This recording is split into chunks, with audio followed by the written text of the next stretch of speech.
Charmed Life, a radio show discussing spirituality, magic, and the unconditional love of the universe. Thanks for tuning in.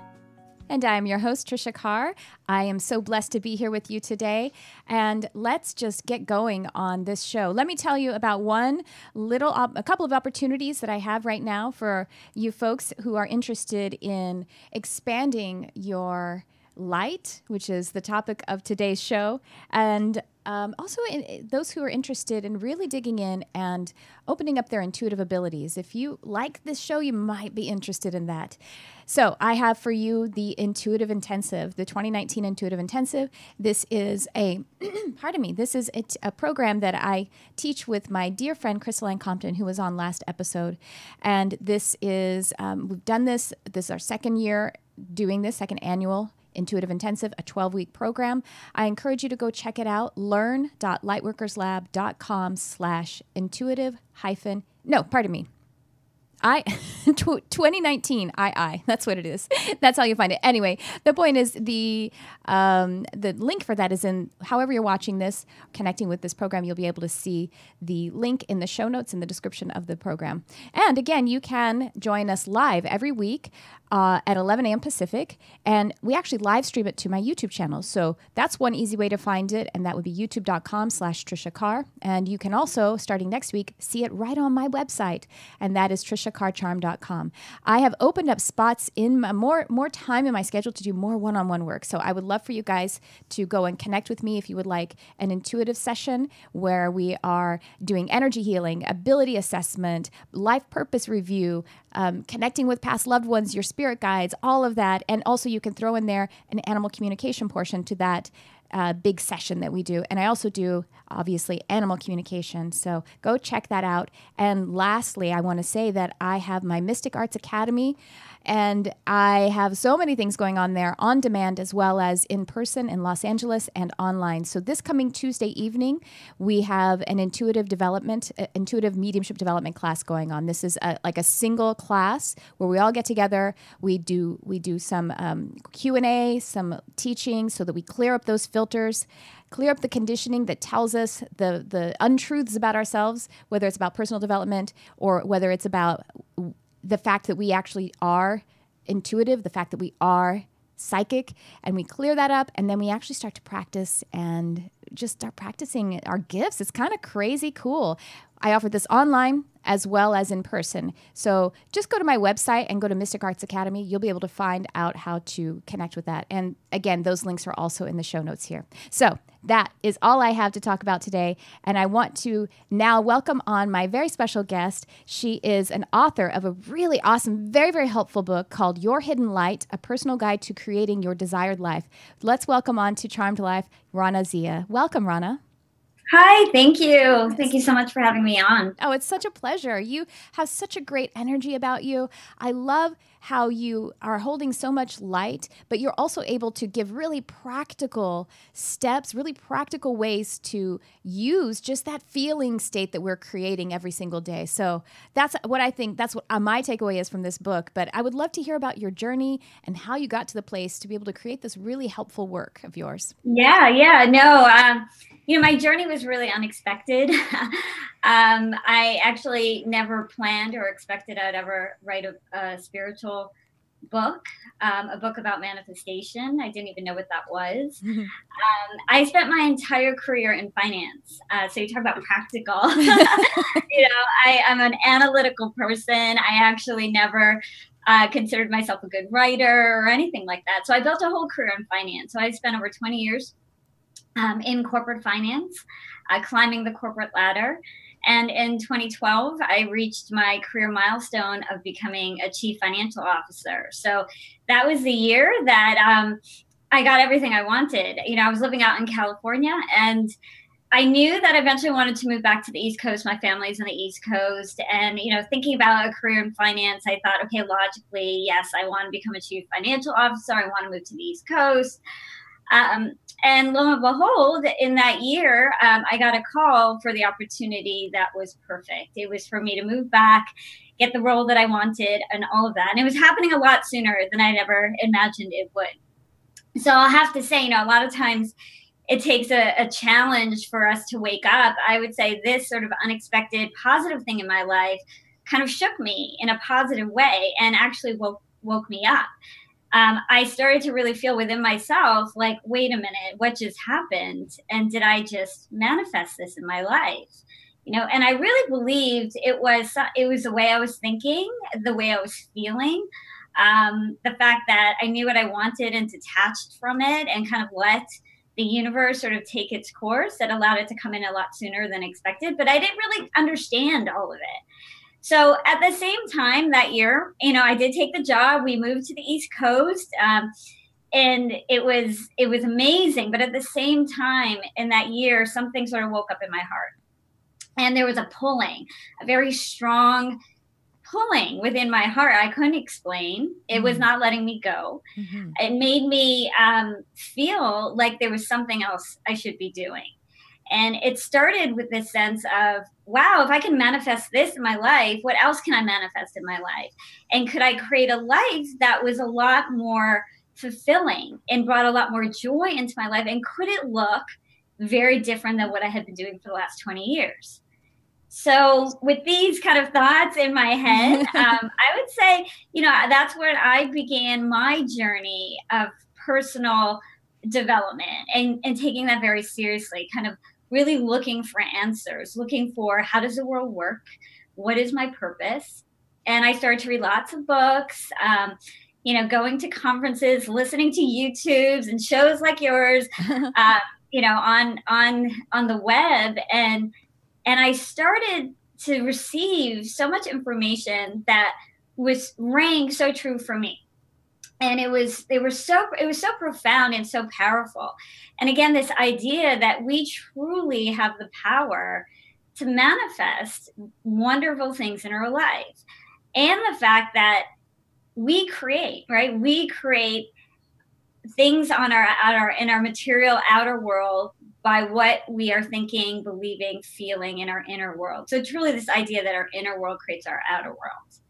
So for me, it was this process of just learning information and then trying things and realize, and when you begin to when I began to do things like meditate, and also meditate to create, it was amazing. This idea of how do you go into your day, creating your day as opposed to reacting to your day. Mm-hmm. And it became this sort of self-exploration. I became my own guinea pig, I like to say. And I would try things and I would see the world differently.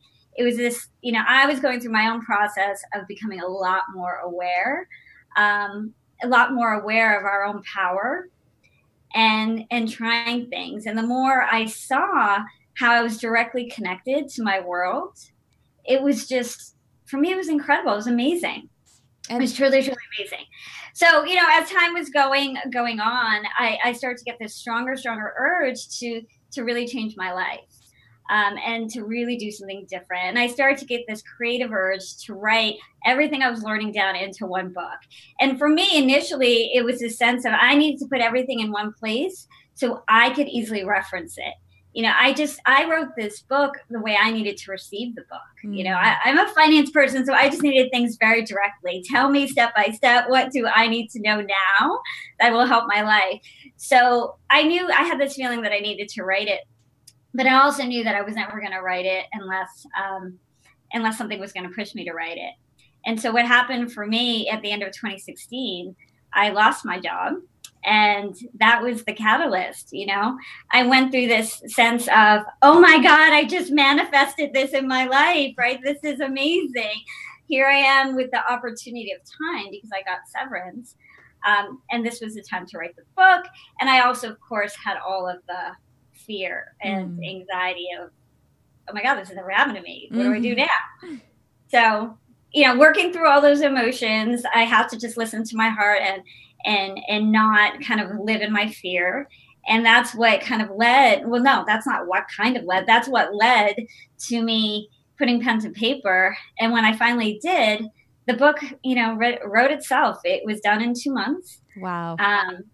And then it was out within a year. So that was my journey. That's crazy. And what I love about this, what is such a really great example in your story, is that you didn't really consider yourself a writer. It's like a discipline and a kind of, I don't know, experience that you hadn't really considered yourself. I heard you say that even in school, like when you were younger, you didn't really think you were really good at writing. And I think that's so powerful. Yeah, and that's what was so strange. I had this belief because it was always very challenging for me to get good grades in writing or any of these language arts courses. My brother was a really good writer. My mom's a really good writer. And so I just sort of steered myself into math through my whole, college career, and then in my college time to end my career, because I didn't think I could do the other. And when I did start to get this creative urge to write, and it was a real feeling in my body I'd never experienced before, it was strange. It was very, very strange. It really felt like it was coming from somewhere else. And I didn't believe I could write. And so even though I knew that I was going to write a book, or I was eventually going to write a book, I didn't believe it was possible. And we talk about, or I know you talk about, and the book talks about the process of manifestation. And I knew that the only way the book was going to be written is if I had the belief that I could do it. So I actually had to spend 1.5 years working on creating the belief that this was possible. Wow. And it was only then, when I actually believed it, that I was able to write it.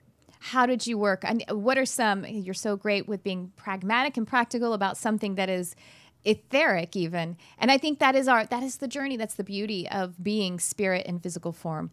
Do you have some tips for us and for the audience about working on that belief, creating that belief? I mean, like creating it from scratch in a lot of ways, creating the belief that because you had a feeling, you had a knowing, a purpose, a drive, but you didn't know how to conjure the mechanism, I guess. So that's what I think you worked on. Tell us how you did that. How did you create? I mean, even that alone, like 18 months, and I have a brand new belief about who I am and what I can do.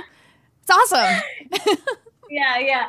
No, I know. But you know what? I always say, your desire to do something has to be really strong, right? And usually if it's a knowing, it's really strong. And you need to figure it out. And I could say most of my life I've been very impatient about things, but this, I knew that I kind of had to just let it happen the way it needed to happen.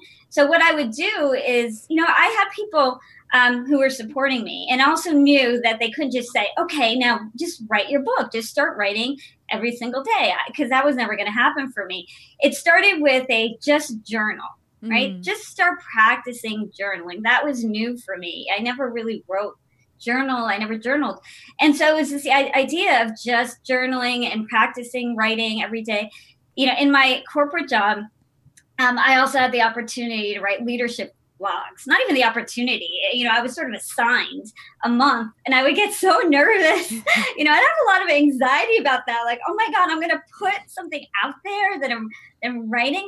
And I really would have a lot of anxiety about that. Like, what am I going to write? What am I going to do?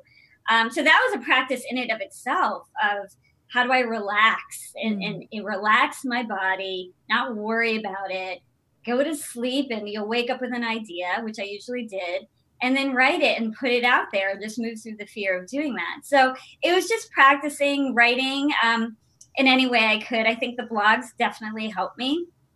And like I said, I was doing that for 1.5 years. And then the combination of, okay, big shift in your life, you just lost your job, and in your heart, the universe is giving you time to write the book. It took me about 6 weeks, but it was this, okay, you're ready now.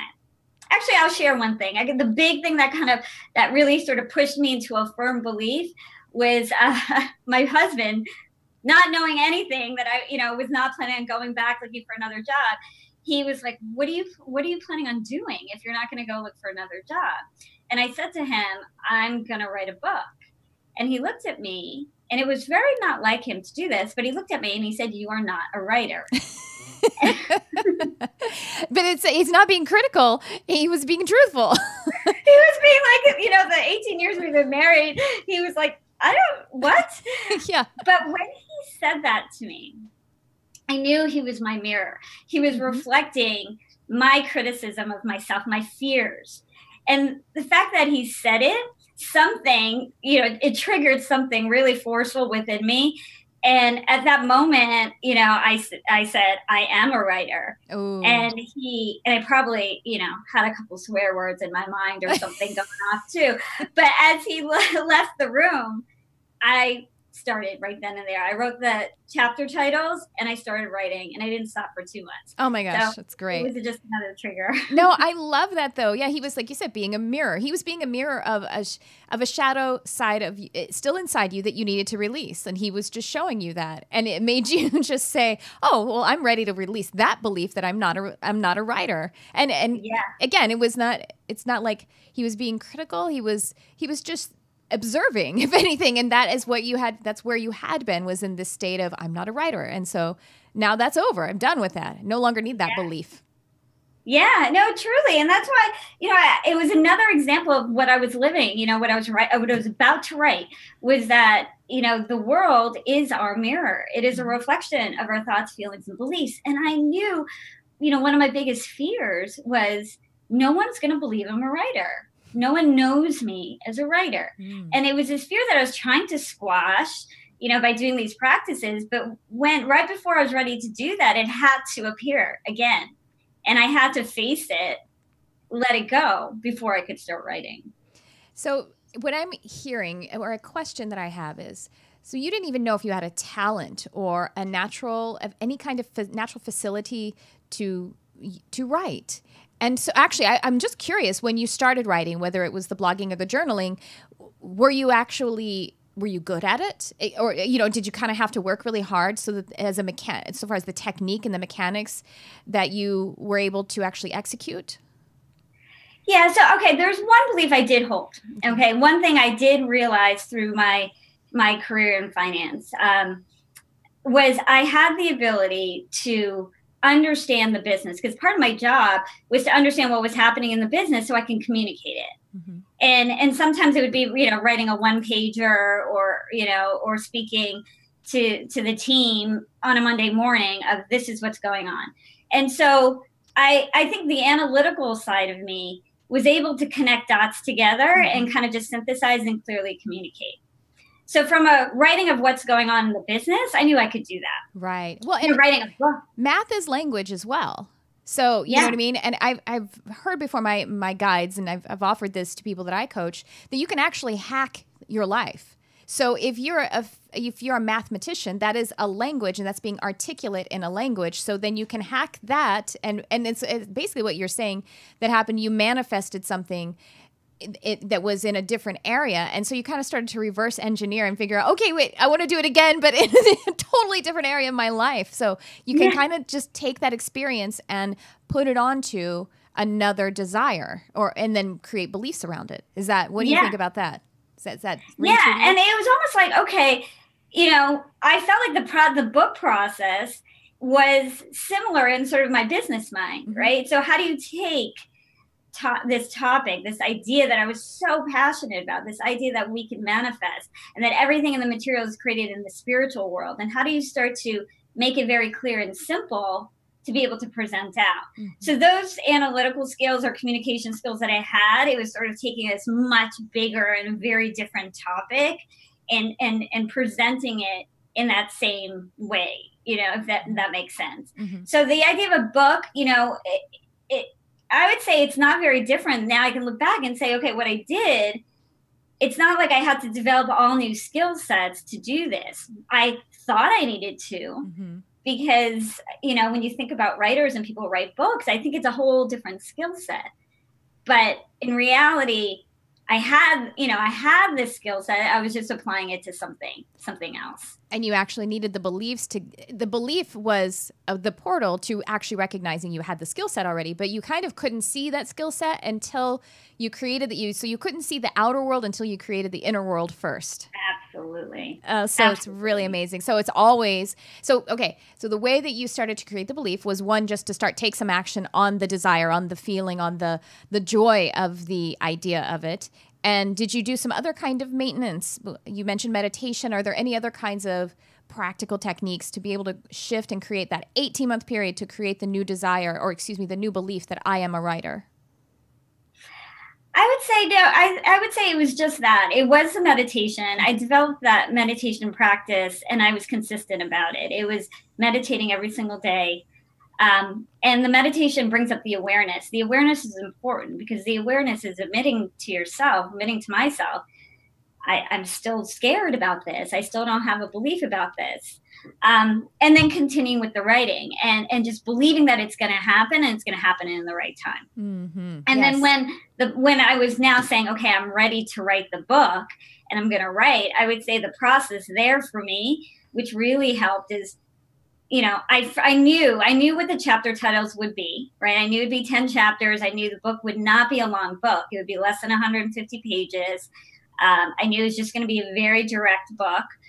And I knew the book would never get written if I approached this book like I approached anything I was writing at work, which would mean that I would stop and I would edit it and try to get it perfect, right? Yeah, write first, edit later. Oh gosh, that is the most daunting thing I think about writing, is like, but the sentences won't be perfect. Oh gosh, thank you for that reminder. Yeah. And for me, it's like, just write whatever comes out, just write. And it was this constant reminder, you can always go back and edit it. You can always go back. So it was literally like stream of consciousness, throwing it all out. And that was the only way I could get from like point A all the way to the end of the book. Mm-hmm. And so that was very helpful. It was just, again, letting go with that constant criticism and just kind of putting the blinders on and just doing it. Just do it. I was about to say that. I'm like, who knew how spiritual Nike is? You know what I mean? They've been telling us all along that we got to just do some things. And well, a couple of weeks ago, I had on Daryl Anka, who, sorry, I keep saying his name like he's the long A. The Daryl Anka, who is a channel actually. And so the formula that he talks about basically is for manifestation is to act on your highest excitement to your best ability that you have at the time without any insistence on the details of the outcome. But it's like, you know, take action. That's the thing that actually makes it happen. And so your best ability at the time was doing the leadership blogs and journaling, and that's writing and being in the state of I am a writer, because literally when you're journaling, you're writing. So you are a writer. Yeah. And inhabit that space. And I love his work, Daryl. Oh, you know? Okay, good. Yeah, I love it. So good. So now let's get into the book and some of it, because is it a 4-step process? Is that correct? Yes. Okay, great. Yes. Walk us through that if you don't mind, or any other part you want to start at, because yeah. So I'll start with the fact that it is broken down into 10 chapters, and it literally was meant for someone like me at the time, someone who's just waking up to the fact that this world is a lot more interesting and exciting than I ever thought it was, and that we are so much more powerful than I ever knew I was. You know, so I was just really waking up to this fact of, wow, like, we can create. Why didn't anybody tell me this? I can't wait to tell my children.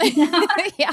I know so many of my clients, when we're working through whatever we're working through, and they have all these results and this, you know, they're like, why isn't anyone teaching us this when we're kids? And I'm like, I think the new parents are, like you are teaching your children that now. So who knows what's going to happen with their children? It's going to be awesome. So it starts off pretty basic. It starts off with this idea of explaining our inner world creates our outer world, and what that meaning it's, if it's the alignment of our thoughts, feelings, and beliefs directed towards our desires consistently, which creates, what we desire on the outside. Mm-hmm. And then it's very practical. It kind of starts with our thoughts, how to think. We all think we know how to think, but do we really know how to think? And it breaks down, conscious versus unconscious thoughts, and thoughts that support you versus thoughts that don't support you. As well as this, the most amazing practice, I'm sure you would agree, is the practice of meditation, and how that is so important and foundational in being able to sort of develop your mental muscle and your ability to manifest. And then it goes into, and I don't even know if I'm thinking about it in order, but let's see. The use of speech, right? So your thoughts and then your words, and how our words have power to create. I didn't know that, you know, and how to think about your words more consciously, and to always say what you want and not what you don't want. Yes. Right. And then it goes into the power of feelings, and thinking about your feelings as energy, and how your feelings are a physical representation of your thoughts. So pay attention to your feelings, and how all feelings have the power to create. And you can use all feelings to support you, even the negative feelings, if you know how to transform those negative feelings into something positive and productive that supports you. Yes, exactly. Yeah, then I get into how to create, right? You talked about the 4-step process. So I like to sort of set the foundation first, and then I get into this idea of like, look, we have the power to create. You can try this on your own and see if it works for you. This was the process that worked for me. And I call it the 4-step process of conscious creation. And the first step is the step of deciding what you want, right? What is it that you desire? So it's your desire, it's your intention, it's your goal. What is that thing that you desire? And do you believe that it's possible for you? So that's, it's going back to the belief. The belief part is really critical, because if you don't have the belief, then you don't get past step 1. And for me with the book, I knew I couldn't get to writing the book or having this book done, because I couldn't get past the belief. I had to create the belief. So I find that, for easy things, we're able to manifest. We have the belief, we can manifest it pretty quickly. But for the bigger things in our life, we typically don't have the belief because we haven't experienced it before. So that's where, it takks longer. It took me a year and a half to create a belief before I could move on. So step 1 is having the desire with the belief. Step 2 is gratitude. And we all love gratitude, because gratitude for me, and what I've found, has been so magical. A lot of people talk about the magical powers of gratitude. And I started to consciously practice gratitude. And it's been so helpful in my life and so beautiful in my life. So what gratitude does in this process is it puts that really high vibration energy into your desire. And that high vibration energy of gratitude is what will help, is what is part of the manifestation process. It elevates your vibration so this can manifest in your life. What I notice about gratitude too, and how it does, I love you basically painted the picture of gratitude infusing it into your desire.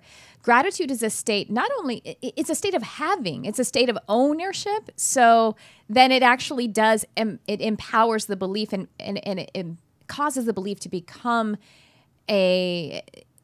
fused with that frequency of manifestation, of actually being something that is formed. Because gratitude means I have it. And so it's that kind of very basic frequency of being abundant, of being in the place of owning parts of the universe, or at least, we are actually co-owners with the entire universe, because everything is energy. So we're at least acknowledging that facility. And I think that's part of the magic of it, is that you are actually acknowledging the fact that it's already here in a way, because you're in the state of having.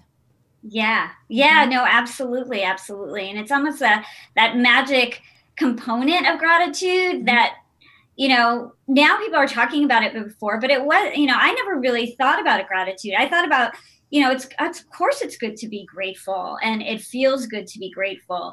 But did you know that you can use gratitude for things that you don't have yet? And the power of doing that. I think we have social conditioning, a lot of us, from growing up, and it's like, you're so ungrateful. You should be grateful. And it was more of a command on you to be humiliating, almost like a kind of humbleness that was false, or so, you know what I mean? Like it was used, gratitude or being grateful was kind of cast upon you in a way to say, be quiet, really. It was cast upon you as a way to tell you to get smaller and to be quieter and less yourself, I think. I think that's something that we need to shift out. And what you're saying, you didn't know that gratitude was a magical tool. Not only is it a magical tool, it feels good. That's the reason to do it. It feels good to be grateful, to be in the state of gratitude. It is. And that's the other magic piece of it too. I mean, we can talk hours about gratitude. I use it so much these days. It is this, but you're right. The most important piece of it is that it makes you feel good instantly. Mm-hmm. There are times when I would get into states of fear writing the book. What am I doing? Am I crazy? I'm not, I'm leaving my old finance career and I'm doing writing a spiritual book. Like, am I crazy? What are all these people going to think? And the amount of fear that would come up in my body, the only way to get rid of it was to walk and say everything I was grateful for. Mm-hmm. Right? Because I tell people a lot of times we fear what we're going to lose, and we fear everything we're going to lose. Instead, be grateful for what you have.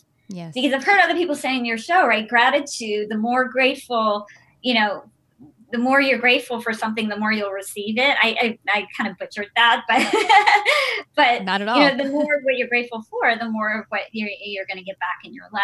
Yeah. So, and it's just, so that's correct. It can be just in the area of it too. So I am a writer. I'm so grateful that I'm a writer, even if you're journaling at the time. That's the truth of it. And being able to hold that pure frequency.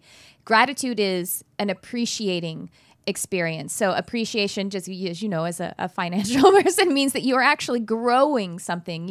If your interest is appreciating, it's growing and it's getting bigger. And that's what gratitude does, is it appreciates whatever the object of the gratitude is. And it actually just appreciates your vibration in general. So you can have gratitude for your children, and that appreciation is going to spill over and activate your being a writer as well. It just, in a more general sense, it works too.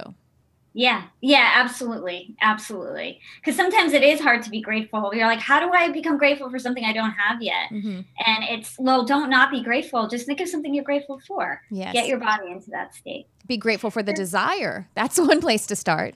Yeah. The desire to be something exciting. Anyway, so we have desire. The desire and the belief is that first step. I'm just doing a recap. The second step is gratitude. Very powerful tool. Yeah. And then the third step is detachment. And detachment, again, this is a topic that you can just spend a long time talking about, because sometimes it's more easier said than done. But detachment is just not necessarily detaching from your desire in the sense that you don't really care about it anymore, but you're just letting it go and trusting that you'll be guided along the appropriate steps for it to manifest. So detachment is this idea, again, of knowing and releasing any sort of tension, stress, or strain that you're holding in your body. So to know if you fully detach, it's really to sit and say, what do I feel right now? Am I feeling like, oh my gosh, there's some strain. I need to do something. I need to do something. I need to do something. Like it's this feeling of like grasping, right? That you're attached to it. You're attached to it. So detachment is literally a state of staying in the state of being relaxed.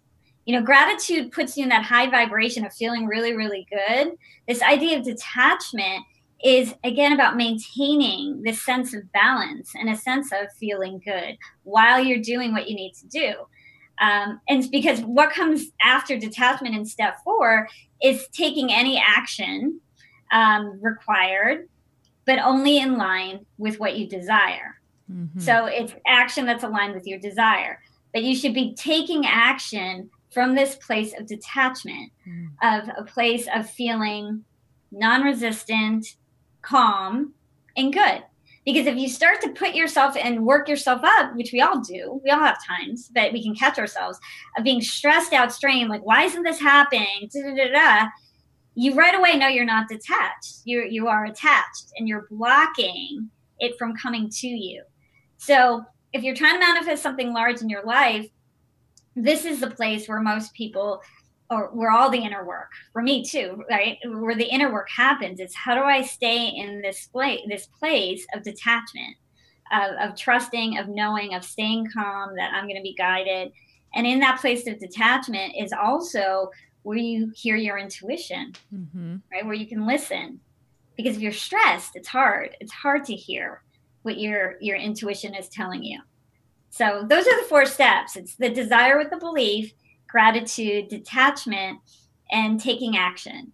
And I say in the book, sometimes you don't have to take any action. If it's a simple thing you want to manifest, sometimes you don't have to really do much. But if you're trying to achieve something much bigger in your life, we know, we all know we need to take action. Mm-hmm. I knew I needed to actually put a pen and write a book for a book to happen. Right. Yes, yeah. I have a friend who was really wanting to get her health back in order, it wasn't about disease as much as it was about activity and diet. And so, we were talking about it, and you were working on the feeling state about it and the belief about it. And she was just like one day, well, at some point I just have to take action. I know what's going on. I know how wonderful it'll feel to be. And so she actually, when she said that, she was able to relax. It was her becoming detached, because before that she was talking about it like, why am I not doing this? Why am I not doing this? And that attachment feeling and that stress and resistance and strain about it, and the need for it to be a certain way, that is actually activating the lack of it. That's what you're recognizing. And it can be so challenging. But this detachment experience is actually something I'm going through it in a really kind of more a really difficult thing. My one of my cats is really sick, and he's been sick for a few days, and he's in this place of fasting, basically, so his body can heal. But what I'm seeing about it is he's not eating, and that's horrifying, I had to keep going into meditation and detaching from my need for him to be showing me that he is better right now, because that actually creates stress in my home. And he's sensitive and he needs me to support him. And I'm not going to be, like you say, connected to my intuition about how to support him if I'm having demands upon what I need to see right now.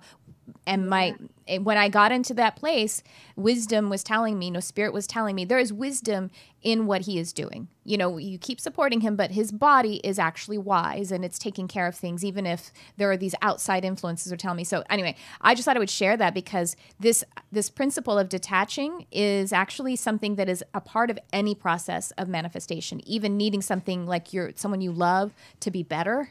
That seems like it's almost impossible to detach from that. But you as a mother, I'm sure you experience that with your children when they're struggling, Absolutely. right? Absolutely. That's what your story was bringing back to me, right? And that's where I feel like I'm testing myself, because right away, my body gets all stressed and anxious. And it's exactly what you said. It's this desire that I need to see this. So I know, he or she's getting better. I need to see this. And I can feel my body contract.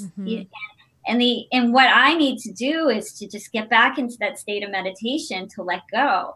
And I become very clear of how my head, has taken over. Because if I feel my heart, even put my hand on my heart, put my hand even on my gut, and feel my body, it feels very different than all of the crazy scenarios that are happening in my head. And it's this internal battle that that one can go through when you're experiencing something that, you just, like your animals or your children, and you just want them to be healthy.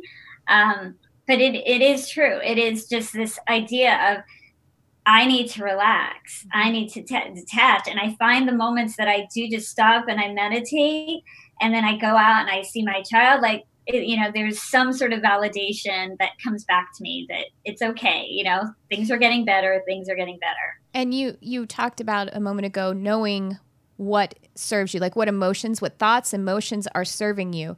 And, that's actually something that we need to gain, is that we have a sovereignty about knowing what serves us. That really is, we have the cues from our body. We have the cues from our emotional body. If we are feeling contracted and negative, that is showing you that it doesn't serve you. But we kind of actually, again, that's a social conditioning we have to be able to awaken from, because we're taught good girls just be quiet and they go to school, or whatever it is, which I under compassion for the people who tell us that, because they were doing the best they can. That's not the point of this observation either.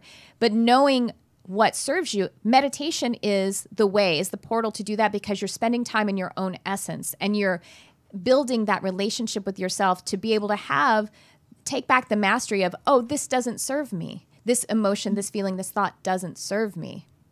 And I know you experienced that when you lost your job. Like, you had to be, that's fear of poverty. That's real. And the ego will tell us, no. There is value. There's a reason to be afraid of your child being sick, or a reason to be afraid of not having income. But we have to get even deeper into that relationship with the self. And I feel like what you've outlined here, these 4 steps are a really practical and pragmatic way to stay in that tuning. Yeah. Along my journey, like everything you're saying is so, so resonates because, this is my journey, right? This is a journey that's going to continue, and it's exciting and amazing because it is this connection that we are connected to something so much more bigger than we think. And by being quiet, by going in and tuning into ourselves is where we find the truth. And it's this really interesting observation of when like our ego or our mind starts to take over. And how does it take over? It takes over with fear. Mm-hmm. Right. And so losing my job, the fear of poverty was real. It was paralyzing. Yeah. I wrote about it in the book. It's, I couldn't get out of bed one day. I was just so paralyzed in fear, and I had to pull myself. I couldn't meditate. Because I couldn't calm myself down. So I just said, okay, get out, go walk, walk around, walk the city, do whatever you can to get out of the state of fear.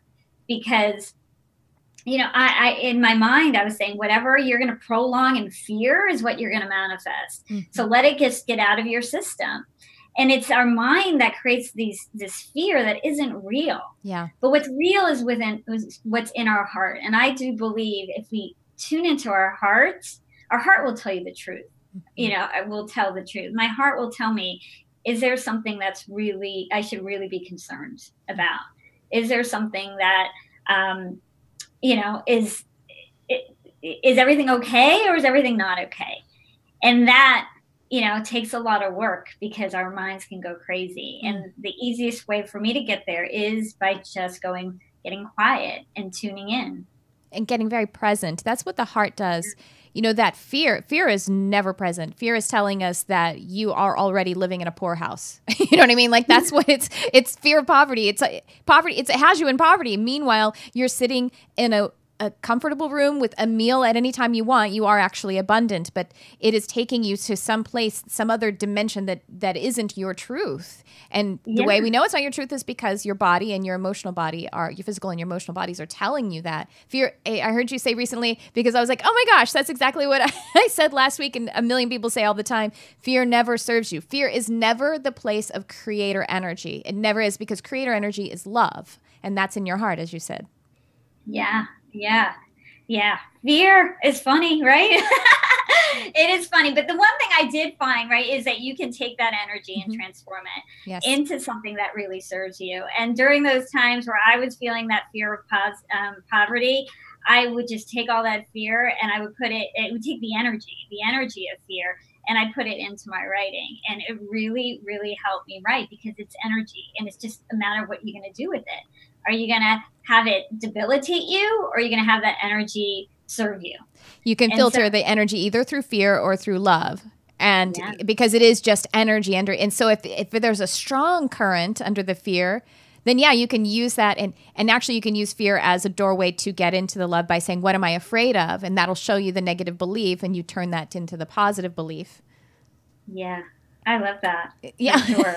Well, this is you're teaching me this. I'm feeling all of this in your amazing journey. Now, we are almost out of time, but I do want to talk about, I can feel folks listening saying, okay, great, Raana, you had this successful career and you manifested another successful career and you're acting on your purpose. And this is something that comes up a lot, is how do I know what my purpose is? How do I know what my soul's purpose is? Because you've connected with that in a couple of ways. Well, maybe the first time was a preliminary step. At that time, it was your purpose, the success in finance. You learned so much, and then you were able to just shift, which is an incredibly daunting task for us to do after, would you said, like 20 years of this career? Amazing. Yeah.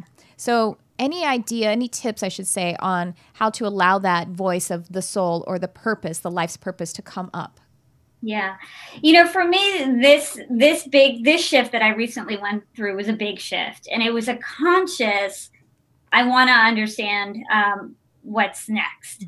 I would say my finance career was literally just my mind going, what do I need to do to what kind of career do I need to have? What seems like it'd be acceptable for my parents, et cetera. It was more of a mental exercise. Mm. So for this, I didn't know. And it was frustrating because usually I knew what was my next step in my life. So what I did was I developed this meditation practice, and that's foundational, and I haven't stopped since. You know, I claim I'm addicted to meditation. But within meditation, I would always ask, you know, I would always ask, what am I supposed to be doing? What is my purpose? And I was relentless about it, not in an aggressive way, but I wouldn't just give up when I couldn't hear the answers. And I just kept at it. And I would keep asking, what am I supposed to be doing? What am I supposed to be doing? And then slowly ideas would pop into my mind, or I would be guided, right? I'd be guided to watch a video on YouTube that would open me up to something. And it's just taking those little step by step by step. And for me, it was a little step by step by step process that all of a sudden was ready to kind of burst into something new. Yes. So, you know, my recommendation is to find time to meditate, and don't be afraid to ask, and don't give up if you don't get the answer immediately, because you're probably getting the answer, but you're not ready to receive it yet. But you will receive it in the right time. That's wonderful. It feels like the part of the process is actually owning the question, owning your right, your birthright to ask. And that actually in itself expands your ability to be able to hear the answers, feel the answers. Really what it is you're creating the answers. And so you have to be able to own your ability to create a question, the right to question. That's really powerful. I've never thought about it that way. And staying present and staying in that state of, well, I'm asking. I'm just asking then. Wow, beautiful. Thank you for that. That's really something to stitch on a pillow too. That's your next book. Yeah. Just ask. Keep asking, y'all. Yeah. Well, we are, like I say, I think we are out of time now. Would you let people know how they can get in touch with you? We're going to put a link to how to purchase the book in the show notes, and in however you're listening or watching, we'll have a link for you to Raana's book, Your Hidden Light, A Personal Guide to Creating Your Desired Life. And how can they get in touch with you? Yeah, well, you can get in touch with me by just going onto my website, which is www.yourhiddenlight.com. And there's links to all my social media, as well as a way to email me directly. So I would love to hear from anybody who wants to reach out. So thank you. Wow, it's really been such a joy and a pleasure to have you on the show. I appreciate the combination of the passion and the practical steps, because I think that is exactly what the journey is all about. So thank you for being on the show, Raana Zia. Thank you so much for having me. It was so wonderful speaking with you today. Oh, thank you. And thank you for the work that you're doing, and just keep it up. And I appreciate you. Thank you. Thank you. And thank you all for joining us today. We will be back again next episode at 11 a.m. Pacific. You could watch us live on YouTube at youtube.com/Tricia Carr, or on my website, triciacarcharm.com. Thanks for tuning in. I love you, whoever you are.